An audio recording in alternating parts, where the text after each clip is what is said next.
Magandang gabi po sa ating lahat at maging sa atin pong mga kasama sa online. Tayo po minsan pa ay tumayo at buksan po natin ang ating mga Biblia sa 2 Kings 5, 2-5.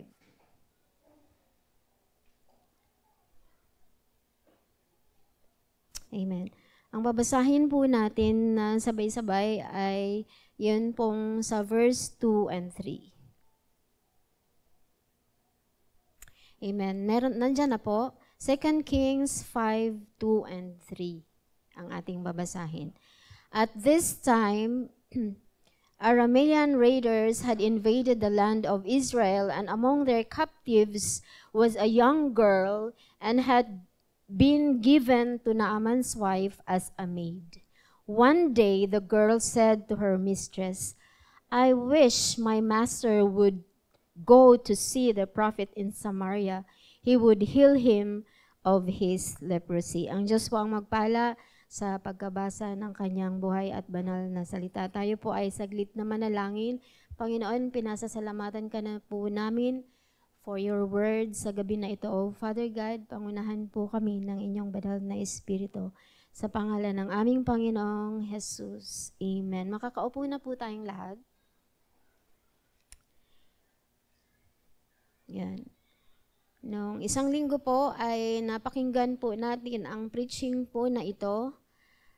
Na very common po ang story ni Naaman, yung pagbapagaling ng Diyos sa buhay ni Naaman. Siguro po alam na po natin lahat at siguro meron po sa ating kalagitnaan na paulit-ulit na po natin itong napakinggan. But we were still amazed sa himala na ginawa ng Diyos sa buhay ng isang military general. So ngayong gabi po, let us learn from a captive young girl's firm faith. Amen po. Yung batang babae po siyang dahilan, siya po ang naging daan kung bakit nagdesisyon si Naaman at ang hari na pumunta po sa hari ng Israel. Ang firm faith po ay ganito. God is putting me in distress. Inilalagay ako ng Diyos sa pagkabalisa o sa paghihirap, ngunit I will trust Him. Magtitiwala pa rin ako sa Kanya. Or, God is putting me in happiness, still, I trust Him. So, in distress, I trust Him. In happiness, I trust Him. Yun po yung firm faith. So, kahit anong sitwasyon, nagtitiwala ka pa rin. Amen po? Pwede po bang palakpakan po natin ang Panginoon? Amen. So, inilalagay ka ng Diyos sa kahirapan, pero nagtitiwala ka pa rin. Inilalagay ka ng Diyos sa isang napakasaya na sitwasyon, nagtitiwala ka pa rin sa Panginoon. Amen po.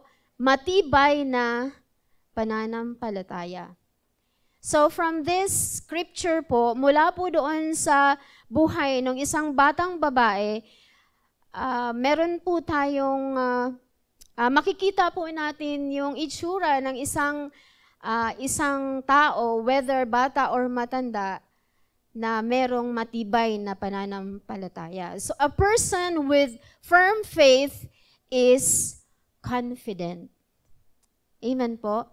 A person with firm faith is confident. Tiwala, kumpiyansa. Amen po. Sabihin nga po natin sa ating katabi, kumpiyansa ka ba? Ganon, walang sinabi. Wala po bang sagot? Sabi po ng verse 2, "At this time, Aramean raiders had invaded the land of Israel, and among their captives was a young girl." So isang babae, teenager po ito. Wala pong specific age, basta sinabi po doon, young girl, wala nga din siyang pangalan. Amen po. And this young girl ay naging katulong, naging alipin ng asawa ni Naaman. So can you imagine from their place, siguro naglalaro siya, tapos bigla lang siyang hinablot ng mga raiders, no, ng Assyria. Tapos isang araw naging iba na yung buhay mo. So ang buhay niya sa kanila ay free, meron siyang freedom, pero naging alipin siya sa isang idlap lang. So lahat po ng tao na nakakaranas ng biglaang pagbabago, tiyak meron po tayong bad feeling. Amen po? Siguro po, pagka sobrang hirap tapos biglang yaman, iyon, parang ano pa yon, masaya. Amen po? Kahit nagtataka yung mga tao kung bakit ka biglang yaman, pero masaya. Pero yung maganda ang buhay mo, tapos napunta ka sa isang napakahirap na buhay, iyan po ay masakit po yun sa dibdib. Amen po? Mahirap. Pero makikita po natin dito na this girl is confident. Napaka-confident niya. Hindi na bago yung pagtitiwala niya sa Panginoon. Hindi na bago yung hope niya. Hindi na bago yung pananampalataya niya. Ganun pa rin. Sabi ko nga po noong pinag-aralan ko ulit to, sabi ko, buti pa tong bata na to natuto. Kasi, di ba pag bata ka pa, syempre madalas magrereklamo ka na bakit ganito, bakit ganyan. Siya, kahit na ginawa siyang alipin, confident siya masyado. Isang araw, hindi po alam to kung gaano katagal na siya nandoon. Noong sinabi niya to sa kanyang amo, sabi niya, I wish my master would go to see the prophet in Samaria. Sabi niya, magkaaway po yun. Dalawang bansa na magkaaway. Yun kasing propeta na si Elisha, doon po siya nakatira sa Samaria.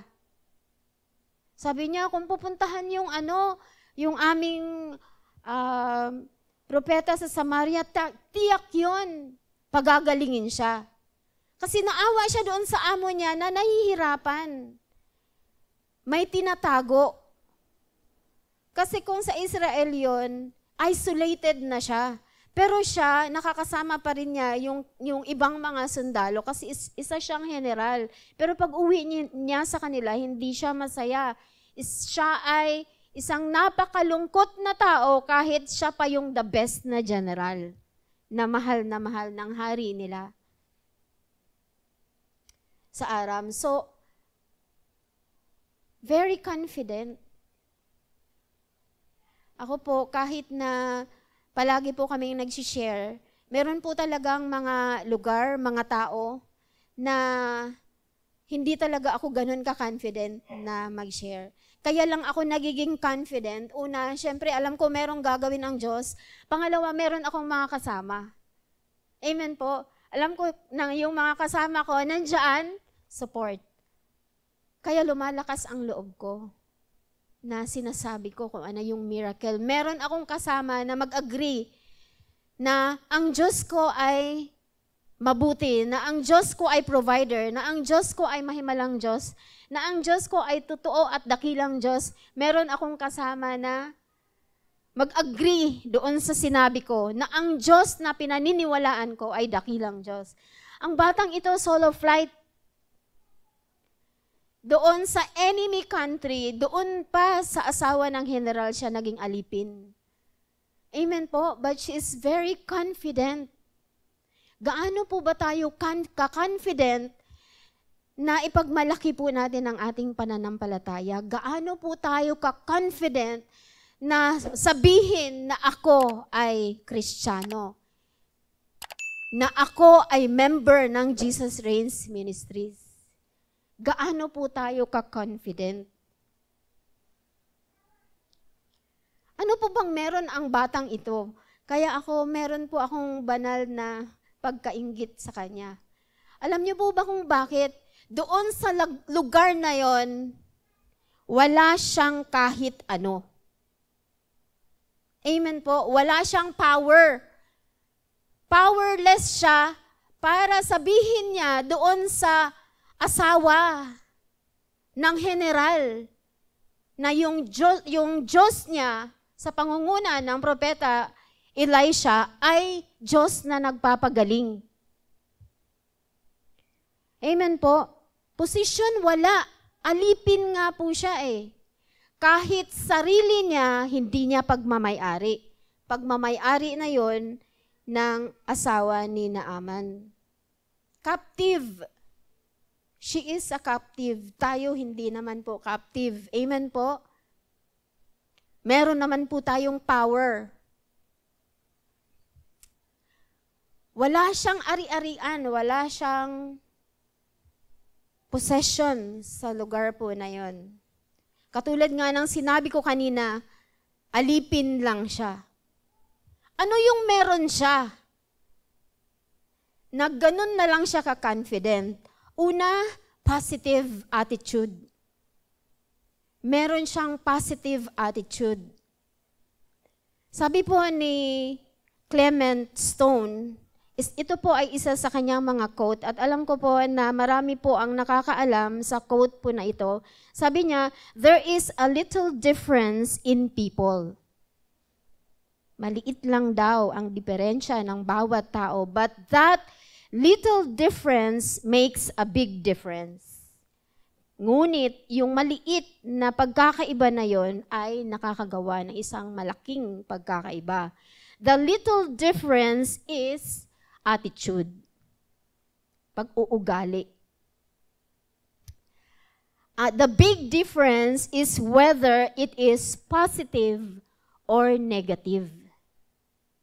Amen po? Kahit na may kaya, kung negative, wala pa ring nagagawa. Amen po? Walang confidence na gagawin yung mga bagay na nais ng Diyos na gawin ng bawat isa sa atin. Naalaala ko po lagi ko po itong kinuwento, sana po naalaala niyo po. Cute kasi yung positive at saka negative ka. So naikwento ko po yun noon, meron pong isang company. Tapos, gusto po nila na mag-market sa isang island. So, nagpadala po siya ng sales representative. So, hinatid po yun ng helicopter. Dinala po sa malaking isla po na yon. At pagdating po ng sales representative doon sa lugar na yon, nakita po niya marami pong mga tao. Pero nung tiningnan po niya yung paa, walang mga tsinelas. Tumawag siya kaagad kay Sir. Sabi niya, Sir, this is very impossible. Uuwi na po ako dyan, Sir. Kasi ang mga tao dito, hindi sila marunong magsuot ng tsinelas. So hindi po mabibenta yung ating mga tsinelas sa lugar na ito. Uuwi na po ako, Sir. Sabi nung kanilang boss, okay. Kung ganon ang tingin mo, so umuwi ka na lang. Umuwi na lang po siya. Pero yung boss po, nagpadala po siya ng another sales representative. Pagdating po ng sales representative doon sa lugar, nakita po niya yung mga tao na sumalubong noong helicopter. Nakita po niya silang lahat na walang step-in, wala silang tsinelas. Tumawag siya kaagad kay Sir. Sir, request ko po ito. Magpadala po kayo ng lahat ng sizes ng mga tsinelas dito sa lugar na ito, Sir. Kasi nakita ko po, wala pong mga tsinelas ang mga tao. Sa tingin ko po, pag tinuruan ko silang magsuot ng tsinelas, lahat ng mga sizes po na yan, Sir, mabibenta po yan sa lugar na ito. So ang ginawa po ni Sir, nagpadala po ng lahat ng sizes ng tsinelas. So the first person na kinuwento ko po sa inyo ay negative, very pessimistic. Yung pangalawa po, yun po yung sinasabi ko na positive. Napakalaki po nung diferensya. Yung nangyari. Amen po? Ang company kumita doon sa positive na tao. Bakit? Kasi kapag ka-positive, merong nakikitang paraan. Amen po? Merong nakikitang advantage. Parang tayo lang. Tayo iba-iba yung natin. Hindi po kayo pwedeng makatulad po namin ni Ami na nasa labas. Laging nasa labas. Maaaring wala po tayo sa labas. Maaaring nandoon po kayo sa inyong mga trabaho. Pero kahit nandoon kayo sa inyong trabaho, makita po natin yung opportunity na maipakilala po natin sa Panginoon, maipakikilala po natin sa mga unbelievers, yung pinaniniwalaan natin na Diyos na makapangyarihan sa lahat. Amen po? Amen po? Anywhere. Sabi ko nga, yung evangelism, hindi naman yun yung magsishare ka lang ng Ephesians 2:8 and 9. Yung pag may nakita kang nahirapan, tumulong ka, malaking bagay na po yun. You are touching a life. Kapag ka nakita ka sa susunod noong tao na yun, maalaala niya, isang araw tinulungan niya ako. Amen po. Kaya siya, kapag ka meron kang sasabihin, paniniwalaan niya. Kasi nakita niya na meron kang mabuting ginawa. Simple things. Mga simpleng bagay. Very positive. Sinabi niya sa kanyang amo, kung ang asawa ninyo ay lalapit sa propeta na nasa Samaria, tiyak na pagagalingin siya. Very confident. Kasi naawa ang batang ito.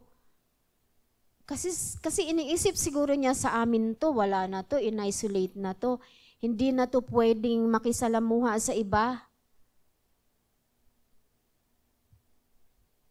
Kasi unclean na siya. Pangalawang meron ang batang ito ay faith. Meron siyang pananampalataya. Yung pananampalataya niya, sapat na yun para sa kanya. Amen po. Sapat na yung wala, pananampalataya lang talaga. Kaya mahalaga po yung ating mga experiences sa Panginoon. Kung sinagot ka ng Panginoon sa isang panalangin mo, big time po yan. Kahit na maliit na bagay lang yung hiningi mo sa Panginoon or malaking bagay yun na hiningi mo sa Panginoon na sinagot niya, big time po yan. Na pwede po nating ipagmalaki. At tutulungan tayo ng Panginoon. Sa 2 Corinthians 2:9, sabi niya, my grace is sufficient for you. Pagka nagsishare ka, pagka sinare mo yung kabutihan ng Panginoon, hindi ka niya pababayaan, sasamahan ka niya. Noon pong last na wake po doon kila ni Grace, seryoso po yung mga tao na nakikinig. Yung mga taga doon sa kanila. Ang prayer ko talaga noon, sabi ko, Lord, sa lahat po ng mga sasabihin ni Pastor, sabi ko, sa lahat po na yon, sabi ko, hayaan niyo po every word, lahat ng salita, titimo sa puso nila. Kasi marami po sila noon, marami po sila. Tuwang-tuwa po ako noong pinasunod po sila ni Pastor.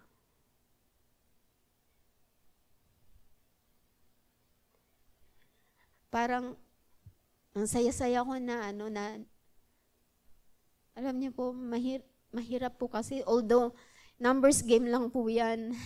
Lahat sasabihan natin ng kaligtasan, pero hindi po lahat yan susunod sa Panginoon. Pag hindi sila sumunod, hindi na po natin sila problema. Amen po. Pero ito talaga naman, very confident ang babaeng ito. Hindi lang siya confident, siya ay credible. Amen po? Mapagkatiwalaan. Hindi na mention sa Biblia kung gaano siya katagal before niya sinabi sa boss niya na pwede sinaaman na gumaling. Pero, noong kasing kung babasahin po natin yung verse 4,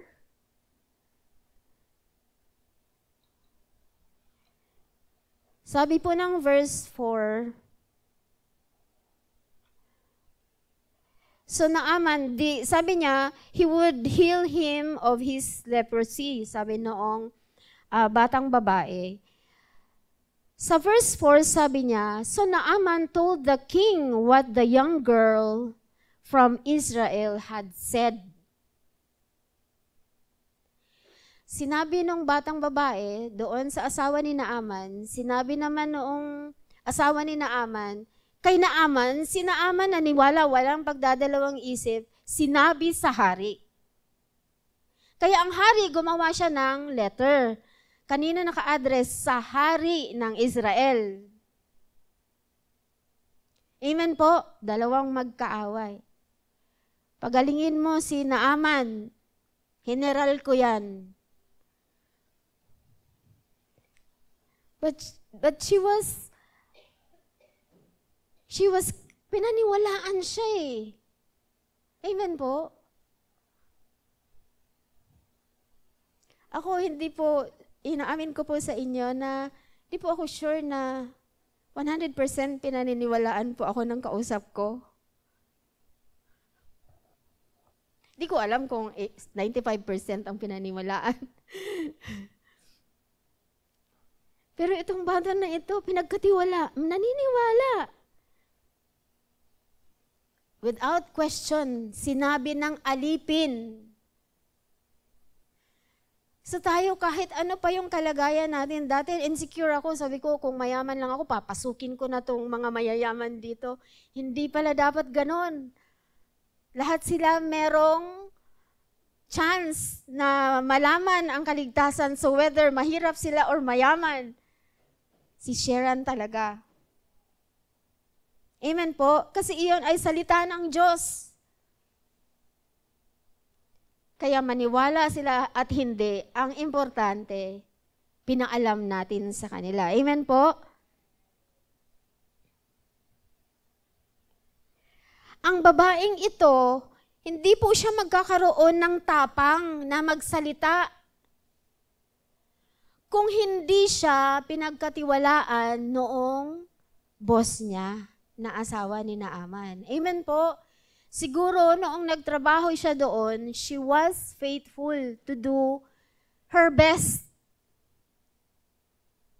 bilang alipin. Hindi siya pasaway na alipin. Siya ay mapagkatiwalaan. Amen po? Yun po ang senior po ni Sister Edith na si Shadrach, Meshach, and Abednego. Isa po din silang example po ng firm faith. Sila ay pinagkatiwalaan. Tumataas ang mga ranggo nila. Kaya merong mga nagagalit sa kanila. Because they are credible. Meron silang capability. Pwede na lang i-persuade yung kanilang boss. Kasi mapagkatiwalaan sila. Amen po? Yung kinakanta po natin, alam niyo po ba yon? Siya lang ang may tiwala sa atin. Amen po? Kaya gustong-gusto ko po yung kantahin yon kasi si Lord lang ang merong tiwala sa atin. Amen po? Si Lord lang ang may tiwala sa atin. At pag may tiwala siya sa atin, may mga tao na magtitiwala sa mga sinasabi natin. Amen po? Amen. yung maliit na bagay na ginawa noong batang babae na yon, it made a big difference in Naaman's life.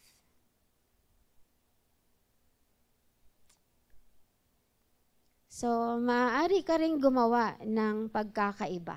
Amen po?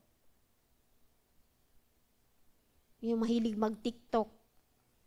Sa online, merong mga mahilig mag-TikTok. Pwede yun. No? Pwedeng gamitin niya na avenue. Amen po? With God's strength, you can be used to save lives from hell. Amen po? God's plans will always be great and more beautiful than all disappointments in life. Amen. So yung una, siya po ay Amen. Pangalawa, she is credible. Ito yung pangatlo, she is contagious. Amen po? Napaka-contagious niya. So, nung sinabi niya na yon, nung sinabi niya na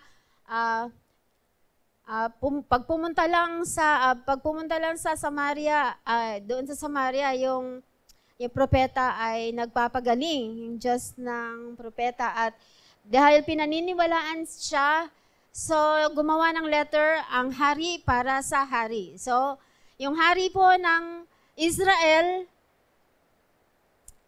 sabi niya, ano ako? Diyos para kayang bumuhay ng tao. Kasi sabi niya, pagalingin mo si Naaman. So kumbaga, delikado po yung ginawa ng bata, pero because of her faith, very contagious ang kanyang faith. Ginawa din naman ni Naaman. Nung nandoon na siya sa lugar ng hari, parang frustrated pa itong hari ng Israel. So sabi ni Elisha, papuntahin mo sa akin. At noong pumunta na siya doon, hindi ito humarap si Elisha. Nag-utos lang siya ng tao, sige sabihin mo, maligo siya 7 times na ilublob niya ang sarili niya sa tubig ng Jordan.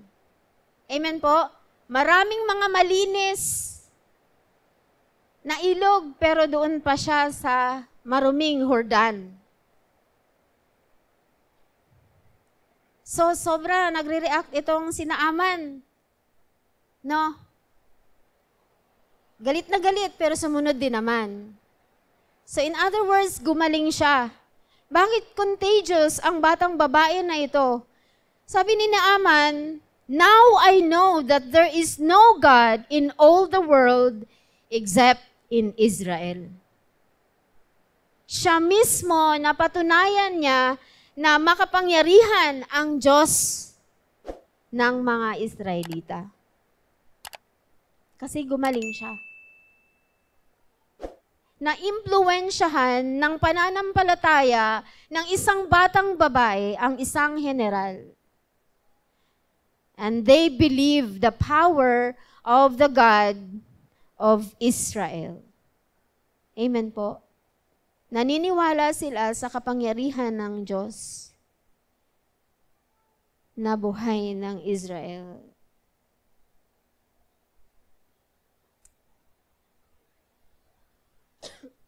Kaya gusto niyang regaluhan, no? Pero ayaw ni Elisha. So napakaiksi lang po ang kwento noong batang babae na ito. I hope ito po ay makatulong po sa atin. Amen po. Masaya naman po yung pinagpapala tayo ng Panginoon eh. Masaya naman po yung sinagot ng Panginoon yung ating mga panalangin. Pero mas masaya po yung meron po tayong role. Amen po. Meron po tayong gagawin. Merong ginawa ang Diyos sa atin. Dapat meron din po tayong gagawin. Hindi po yun dahil dahil may ginawa sa'yo, gagawa ka rin. Hindi eh. ang love of God is still the driving force. Yung ating pagmamahal sa Panginoon pa rin, yung driving force ng lahat po ng mga ginagawa at gagawin po ng bawat isa sa atin. Kahit ano pa po yung role natin, lahat po na yon, our driving force is our love for God. He first loved us and we love Him. That's why nais po natin na gawin ang mga bagay na yon. But it is also a mandate. Mandate din po yon na tayo i-share natin sa iba yung kabutihan ng Panginoon. Sa prayer meeting po, ang report po natin noong nakaraan ay medyo malaki po yon. Ni-report po natin, umaabot po tayo sa 40. Ngayon po, ganito po yung ating sitwasyon. Siguro po meron tayong dapat na gawin. Pagka wala yung iba, baka naman pwede nating kamustahin. Amen po? Baka naman merong nangyari sa kanila na hindi natin alam. Baka pwede natin silang ipanalangin. Amen po? Aalamin. Aalamin po natin. Kasi meron po tayong mga individual problems. Baka wala sila kasi may mga problema. So, ikaw na malakas, o kahit hindi ganun kalakas, pwede po tayong mga musta. Amen po? Big time na po yan. Our concern for others, yung concern po natin para sa iba, big time na po yan. Amen po? Kahit ako man, kung merong mga musta sa akin, sasaya din ako. Amen po? Kahit sino yung, pagka walang nangamusta sa'yo at iba yung nararamdaman mo, parang frustrated ka pa. Pero pagka merong nakaalaala sa'yo, parang sobrang bumalik yung energy mo. At bumalik yung saya mo. Amen po? Amen po? Maybe it's about time for us na gawin po nating halata yung ating pananampalataya sa Panginoon. Amen po? Amen po? Para po sa panghuli.